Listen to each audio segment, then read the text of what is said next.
Well, I don't know. I think even just like being an American band in the first place, I never thought anyone was gonna like invest too much in our cultness. We were never gonna be like that true to begin with, because we're just like fucking dorks from New England, and Hey, there's lots of forests in New England as well where you can get lost in to do crab walking, you know? that is the thing. That's the thing. It's like it is pretty metal up here, but we're not European.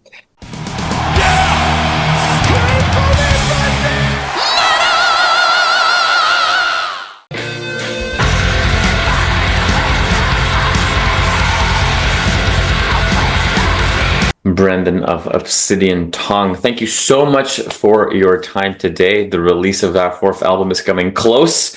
You recorded everything analog, which is great. Like, there's not a lot of, um, buttons and programming magic that goes into the record itself. But as a, two-piece creating this, turning these songs into songs that are comfortably played live in somewhat of a different setting, like how hard is that? I guess we made that transition easier for us than maybe some bands, because we basically recorded it Right. as if we were playing it live. So it's almost like a lot of the really heavy lifting for us is on the front end, whereas there might be bands that kind of put everything into building up the layers on the recording, and then it's like, okay, we made like the best, the best album that we could, and oh my god, how the hell does this go on stage now we have Okay, to talk you can about swear, don't worry. and so it's like, so then, yeah, so I think we made it harder for ourselves in the beginning, because we decided to make the record basically as if we were playing it live, and no edits, and not a whole lot of overdubs really. So that was really hard to practice. We practiced like a hell of a lot, because we didn't even use click tracks. So we literally just had to use communication to like sort of subtly change the tempo, like again, with no map, like no tempo map or whatever. So stuff like that, we worked that all out in the beginning, so that recording is somewhat easy, and then it's actually kind of fun to then start breaking it out on live.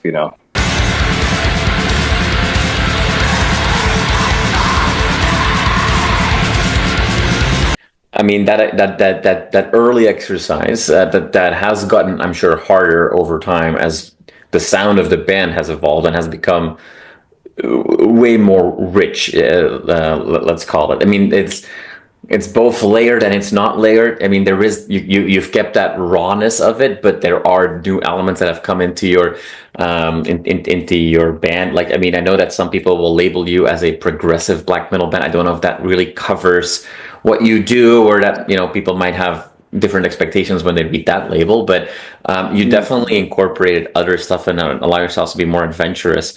That evolution over time, has that gone hand in hand with an evolution of your vision for the band? Like, how hard is it, like, when you start out as a much more like raw black metal band, trying to keep, I mean, black metal bands are always like in this weird position where you kind of have to stay true to the core thought and core belief.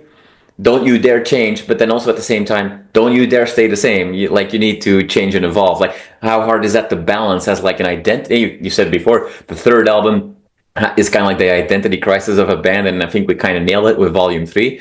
How hard was that identity crisis, if you will, as you keep evolving the sound? Right. Yeah, I mean, it's been it's been an interesting evolution, I guess, because yeah, I definitely wanted it to be pretty raw to begin with, like, Yeah. raw but melodic. But the whole idea, I guess, in the back of my head was that it was going to gradually get more expansive, and I've been more of like a progressive rock fan, longer than I extreme metal, honestly, and it's still kind of my favorite stuff to listen to. So I figured it would gradually get more proggy and psychedelic, but in a way that retained like the emotion. Like there's like because there's some serious like emotional weight that we're trying to translate. So those elements, like they have to be done in a way that is cohesive with that emotional core that came from raw black metal, basically. And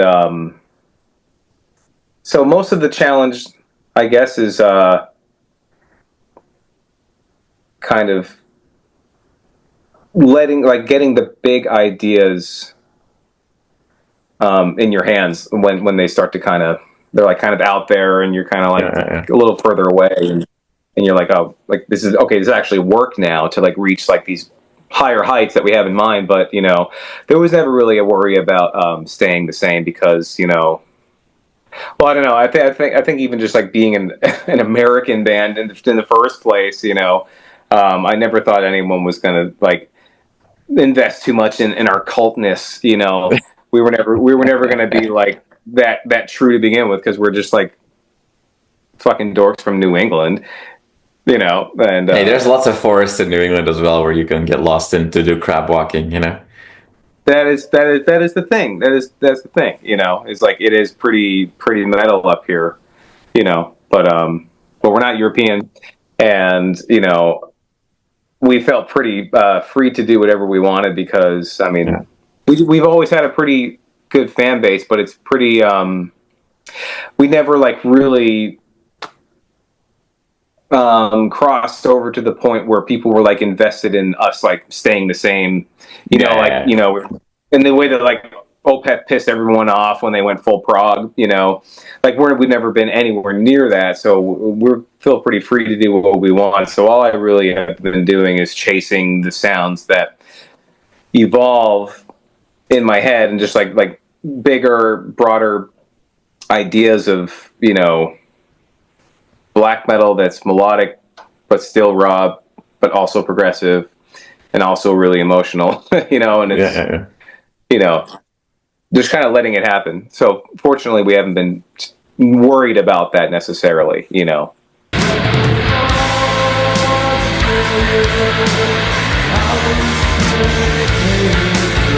I mean, you do bring in a really interesting eclectic cocktail that kind of sits at the crux of all these things. And it's funny how you say, like, like Opeth pissed everybody off when they went full prog. And, I mean, I wouldn't call necessarily Opeth any kind of black metal album, black metal band by any means, but it seems like let really good black metal artists play around long enough, and they eventually end up in prog. Look at Ishan, look at Die Catafalque and whatnot. And maybe it's as simple as that black metal in its essence is doing what you want to do, and prog is in its essence doing what you want to do. Do you have a theory why so many black metal bands, as raw and as true cult they can be in the early days, eventually like to become extremely adventurous in their music? I think, well, it's kind of funny how like it seems like most black metal musicians are like major prog fans. Like, maybe not all of them, but it seems like a lot of them are. Like, whether they act on it a lot or not, like they all love Rush, and Sure. and Pink Floyd and stuff. And Rush and Pink Floyd are my two favorite bands, and that was even before, like I said, getting into extreme metal. So it was kind of like my own trajectory was like, well, I slowly want to work those things in step by step, and other bands, maybe it's that, but it's also because honestly, like technically the parameters that we're working with like are really tight, and it's like you got drums and you got guitar and you got bass and vocals and sometimes it's keyboard, but it has to be distorted most of the time. The drums have to be pummeling hard most of the time. You know what I mean? And there's going to be the screaming most likely. And it's kind of when you you have so few blocks that you're working with, and like you want to keep it within that frame, then it's like, okay, and then you invest your life into that. It's kind of like you're naturally going to start finding new ways to piece things together within those confines of distorted metal band instrumentation setup. Like I said, just drums and guitar and bass and vocals and sometimes keyboards and I don't know. I think it's just like when you invest your whole heart and soul into one thing that's technically kind of sort of narrow. Like, I'm not saying in a bad way, of course, but like things are gonna evolve really quickly. You know what I mean? Put all your eggs in one basket, like a lot of us do.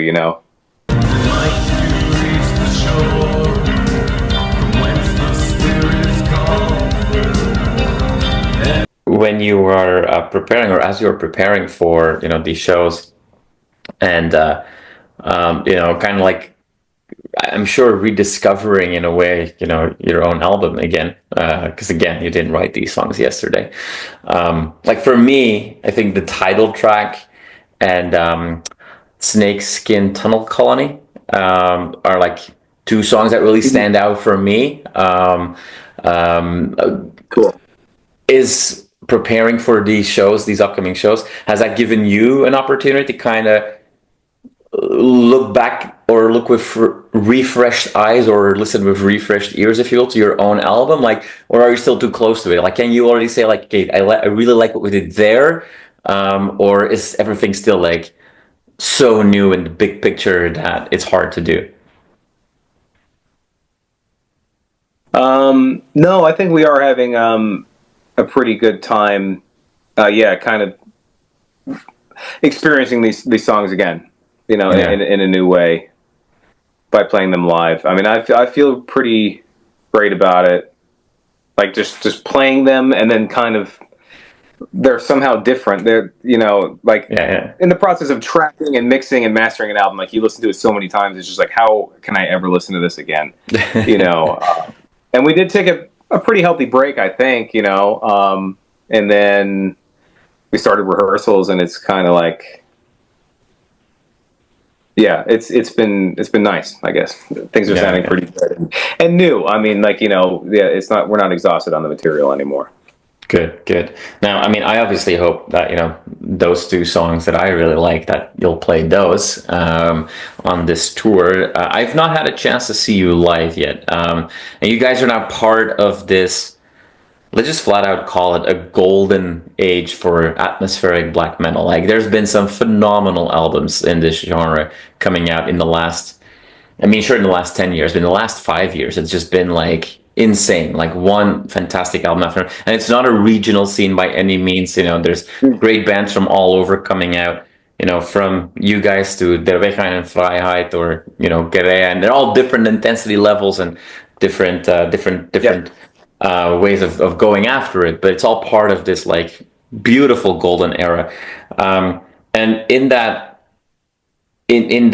global scene, if you will, there's very different approaches, especially when it comes to live. Like, some people play super stripped down and super raw, and then there's others that go full-blown ritual with incense and smoke everywhere, and making it a very different experience.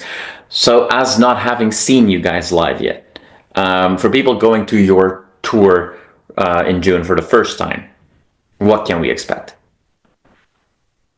Well, certainly not any like full-blown stage production stuff, because I just feel like that doesn't work with us. I mean, for instance, like the like the backing tracks thing. I mean, it is what it is, but that's definitely not what we do. But it is like a pretty regular thing. So we don't do, like, again, it's just kind of the same. It's that analog approach. We're just as analog with it as possible. So everything you hear, we're doing right then and there. And we don't, I mean, like, we don't have like a video screen or anything like that. We thought about it, and our style lends itself really well to video, I think. Like, it would make perfect sense for us to have video all the time, but I'm always thinking about Neurosis' decision to get rid of the visual element from their live shows when it was like their staple thing. It was like one of the definitive things. You know, they have these insane visuals live, you know, in that big circular screen, but they had like good reasons to kind of omit that, because as time has gone on, we're kind of sort of in sensory overload with visual media from like the moment we wake up all day, just getting blasted from with one screen or another.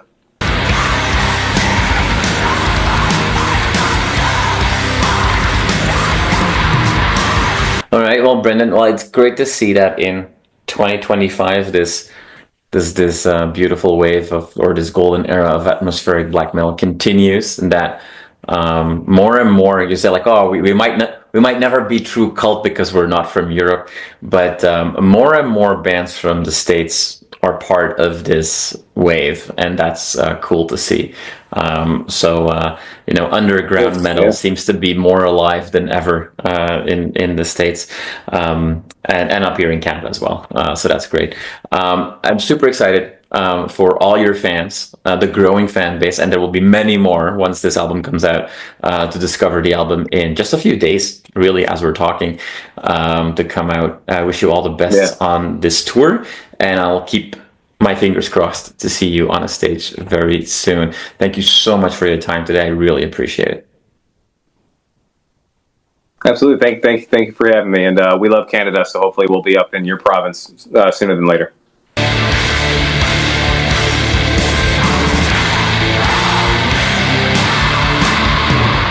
You are awesome for watching this video. Click right here to see more content like it and subscribe to the channel.